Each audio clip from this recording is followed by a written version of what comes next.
So Anne, we are in a different space now because at the end of the interview we did, someone asked a really good question and both of us can't remember the question. But the main thing is just really wanted to discuss this topic. So when you were going through your change and when you decided to take control back and when you decided to create a life for yourself, there was opposition, and sometimes unintentionally, our loved ones are the ones who want to hold us back.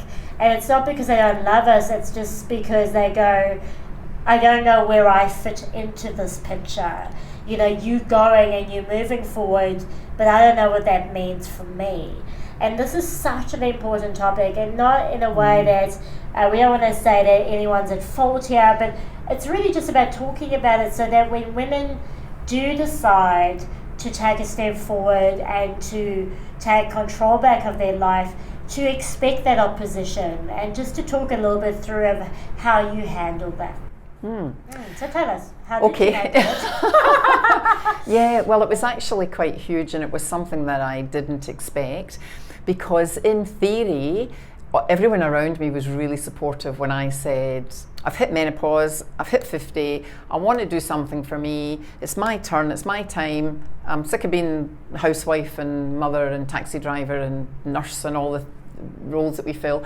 And everybody was like, yeah, you go girl, you get it. But then when it came to me not being at home tonight at night to cook dinner, it was like, oh, where's mom? Yeah. Or when it came that the house was a mess because I was out seeing clients and I wasn't vacuuming, it was like, oh, where's mom? So, words can be cheap in that we can say our support, but showing your support is something different.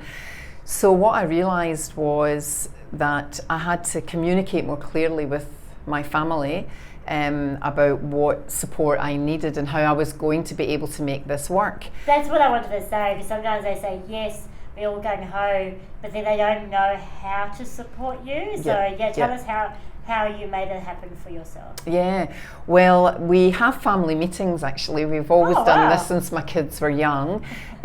So we used to do it every week, and now it's about once a month. But on a Sunday afternoon, we sit down and we say who's got what on this coming week and who needs help with whatever. And so I brought it to the family meeting and I just said, guys, you're giving me verbal support, but then you're also hitting me verbally with judgment because I'm not doing the household chores and things. That's where we all need to step up to the plate, because my girls are at university now, they're old enough to be able to help, and my husband's very capable of cooking and helping as well.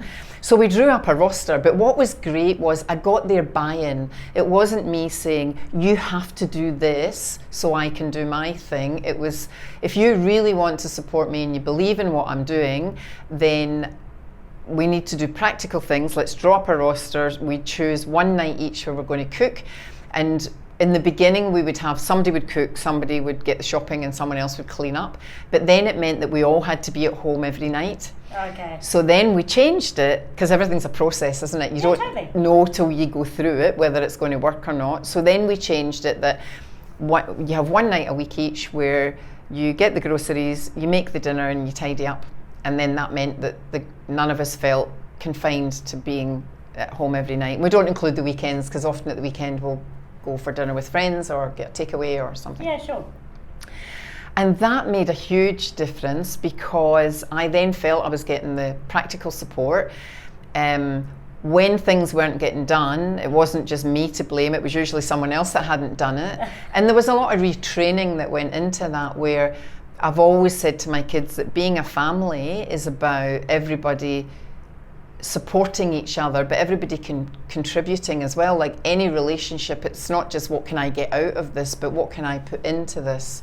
Yeah, and also I'm interested because when I started studying life coaching and neuro-linguistic programming, NLP, I literally went woof, the self-awareness I had, just wow, it was incredible. But the husband didn't have that self-awareness. And I was angry at him for not having that self-awareness. And then I realised actually that was really selfish of me because I wanted him to be like me. Mm-hmm. And now it's interesting because now I still talk at him a lot, but now he sort of uses my words on me, which is always a bit of a crack up. Yes. But I wonder now, particularly with your husband, because I suppose, the kids are out, the girls are out doing their own thing. How has you changing and you stepping into your own given him the opportunity to go, actually, you know what, I don't have to be the dad, the breadwinner, the label anymore? Has he sort of had the opportunity or taken the opportunity to go, well, what do I want to do now that those responsibilities have changed for me too? Yes, absolutely. It was almost like me stepping out gave us both permission. Yeah. And I think one of the issues in the beginning was that I moaned about everything. So you talked about doing NLP and it creating awareness, and I think that's the biggest thing. Like, I would blame everybody else and blame him and blame the kids and all the reasons why I couldn't achieve what I wanted to achieve. But when I was able to take a step out and have self-awareness and say, well, actually, I'm quite scared about doing this too. And there are things holding me back in my head. And also what I would do is I would complain to him all the time. So I'd say, oh, the technology's so hard and I'm getting so old now, I'm beyond this technology. And people will phone, clients will say they want a session, then they don't turn up, or and then he would say things like, well, how much money have you made this month? Is it even worth doing this if you're not making money, right? Yeah. And so we got into this, and then actually there was a breakthrough one day when he said to me, but I was sort of saying, oh, and I just can't get this to work, and I was blaming him and the kids, and he said to me, but you're holding yourself back too.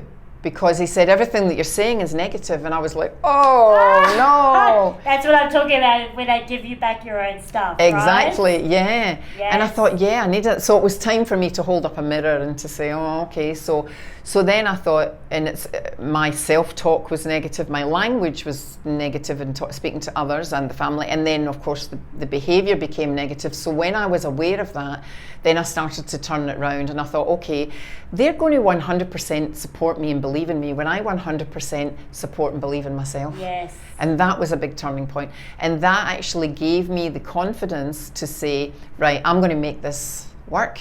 And I need you guys to help me, and this is the plan. And that's what we did at the family meeting. And it's just been fantastic. And actually, the family have now really benefited because I'm a happier individual. Yes. I'm a happier mum. I'm a happier wife. And so the atmosphere at home, because I'm happier, has that positive ripple effect to everybody. Yeah, that's amazing. And I really wanted to explore that piece because from my experience, from others' experience, often when one family member, one person breaks out of the mold and says, I don't want the status quo anymore, man, the loved ones hang on unintentionally because it really shines their own life into them. And I always reference it to when I stopped drinking a while ago. I had a break for a year. I was like, look, I'm done with this. I'm not happy hanging out in pubs anymore. And when I would share this with my friends and I go, look, I'm not drinking, the very first thing that used to come out of their mouth was, well, I don't have a problem. And I'm like, yeah, but I'm not drinking. I'm not suggesting you have a problem. I'm just not drinking. But it really brought out triggered a lot for them, Yeah. And then I just said, I'm not drinking. That's all I said, right? Yeah. It wasn't about them. It was about you. It was about me, right? Yeah. But then that's sort of how I often see that with loved ones. They sort of go, well, you want to step out, so what's that saying about me?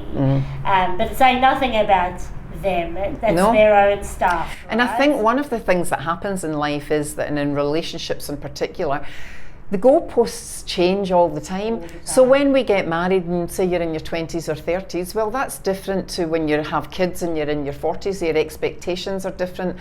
Then in your 50s it changes again, and I believe that in my 60s it will change again. Yes. And in my 70s it will change again. So I think when you're able to say, yet we have this relationship, but it's a bit of an elastic band where there's room for growth and room for change, then that's a much more solid place to be than thinking that it has to be the same way forever. And if you're not willing to have that stretching, that's when relationships fail. And I mean, we've got a lot of friends whose relationship, they're just divorced now because when the kids don't need you anymore, what have you got left, really, other than the kids, well, right? and the thing is, and this isn't just women, because for men as well, they look at it, and if they've been working in corporate for 30 years to pay the mortgage, to pay the school fees, and then they think, well, what was it all worth to me? I'm going to go and have fun now with someone that thinks I'm attractive and fun. Yes. You know, and then the wife says, right, well, you don't care about me, and I've lost my identity. I'm going to rediscover my identity. Yes. But if you can work through it together and say, you know what? It's been tough for me too. How can we now draw a line under that, let the kids go and be themselves, and how can we reinvigorate our relationship? And I think your partner will either raise you up or pull you down. And so, but I wonder though, I want to just stop you there, Anne, because now we talk to people 50 plus, right? Yep. So there was a very different mindset when people 50 plus got married, right? Yes. And now the world has opened up for everyone of all ages and stuff. But I want to really start looking at going, we don't need our partners to either lift us up or drag us down. That really needs to come from us. Yes, absolutely. And like you said in the beginning, when I changed, everything changed. And so it's really, I think, the real empowerment must come from inside. And yes, of course, the support of a partner is important, and it's nice to have, but I really want people, men, women, who cares, to understand that the world is a mirror to you. Yes. The minute you came across and said, hey guys, I'm doing this shit. Yes. And this is how I'm going to make it happen, and I want your support. They were like, you serious about this? I'm serious about this. So I just heard beeping, but it's the door, not the battery. And that's really great, and I really feel that that's the truth, really. For us to come into ourselves and go, what is my truth now? Because my truth was different then. That's right. And there's no, that fucking bullshit thing where you're not the same person I married. Fuck yeah, I'm not the same person. And you wouldn't want to be. And if I was, like, why? We would be so stagnated. Yeah. It's crazy. Yeah. And I saw on the internet, on Facebook, a couple renewed their vows every 5 years. Ah, great. To go, hey, are we still on the same page here? Are we still creating the same life that we want to create? It's just because that was the check-in point. I thought that was a really nice idea. Right? It is. And then you re-look at the vows that you've made. Do we still want to be till death do us part, or and maybe one of you has had a terrible sickness that the other one's had to support, or things do change. But my point around your partner lifting you up or pulling you down, it's not just your partner, it's whoever's around you. So even your girlfriends. So if you've got a bunch of girlfriends and all you ever do is you go out and you gossip about how terrible the world is, that's going to pull you down. If you allow your kids to be rude to you and to say, oh mum, what are you doing that for, ha ha ha, and make a joke, that's going to pull you down. So it does come from within, and it's for us to say, you know what, if you want to hang around me while I do this, this is what I need you to do. And in return, what do you need from me? Yeah, it's such an interesting conversation. I love that, and it adds such a valuable piece to what we discussed before, because I think without this, it just doesn't make sense, and it's such a big part of our discussion. So thank you for meeting me again and to discuss this, and I think it will just add such value to the beautiful community. So any final words on the topic? When you believe in yourself and you start to take action, you'll gain momentum, and then other people will get on that with you. And what I discovered was, in the beginning, people would say to me, Anne, why do you want to do that?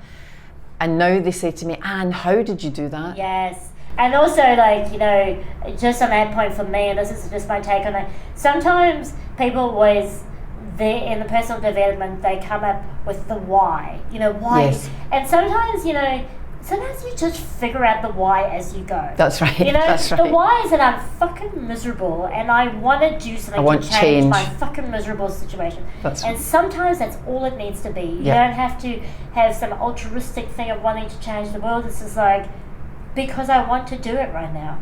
And because I'm not happy. Yep. And I want to be happy. Yeah. That's all. And I think we reach a stage where we have to stop asking for permission. Yeah. Oh, give yourself permission to live the life you were born to live. Amen, sister.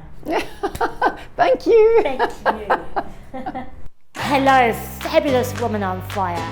I trust that this interview helped you get closer to your red hot truth. So give it a thumbs up. Remember to subscribe. Thank you for supporting the Red Hot Truth. And we'll see you next time.